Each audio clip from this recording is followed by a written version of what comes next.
کیا معذور بندہ امامت کروا سکتا ہے؟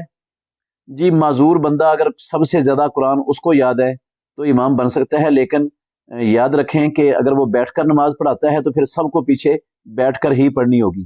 یہ حکم ہے رسول اللہ صلی اللہ علیہ وسلم کا، صحیح بخاری میں حدیث ہے، اذا صلی الامام جالسا فصلوا جلوسا اجمعون، جب امام بیٹھ کر نماز پڑھائے تو تم سب بیٹھ کر نماز پڑھو، یہ حکم ہے رسول اللہ صلی اللہ علیہ وسلم کا۔ تو بیٹھ کر پڑھنی پڑے گی اگر معذور کو امام بناتے ہیں۔ اگر کسی دوسرے کو امام بناتے ہیں، بیٹھ کر آپ نہیں پڑھنا چاہتے تو پھر دوسرے کو امام بنا لیں، کوئی معذور کو امام بنانا فرض، واجب اور ضروری نہیں ہے۔ ویسے نابینے کو بھی معذور کہتے ہیں، نابینا بھی معذور ہوتا ہے، خود رسول اللہ صلی اللہ علیہ وسلم نے نابینا عبداللہ بن ام مکتوم کو امام بنایا تھا۔